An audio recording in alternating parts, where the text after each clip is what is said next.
探险队在雪地上发现一只老虎，这如此冰天雪地的地方，如果不救助，在食物缺乏的时刻，老虎可能凶多吉少。探险人员运用身边的树枝等东西，将老虎控制住，救助了这一只看起来体型不大的老虎。人类在遇到需要帮助的动物时，总是能帮一把是一把。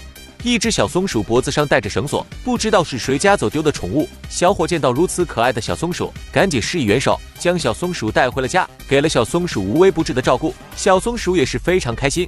在国外，大叔偶然间救助了一只受伤的小鹦鹉，他的善举纯粹而无私，没有期待任何回报。在小鹦鹉恢复健康后，大叔选择将它放归自然，这是他对生命的尊重。忍了。当第二天大叔打开门时，眼前的景象让他惊讶，成百上千只鹦鹉以及其他种类的鸟儿纷纷聚集而来，就像一场自然界的报恩盛宴。大叔虽然面临食物消耗增加的挑战，但他并没有因此感到后悔，相反乐在其中，享受着这份来自自然界的美好。每天投喂这些鸟儿，对他来说成了一种责任，也让他更加深刻地体会到了人与自然和谐共处的重要性。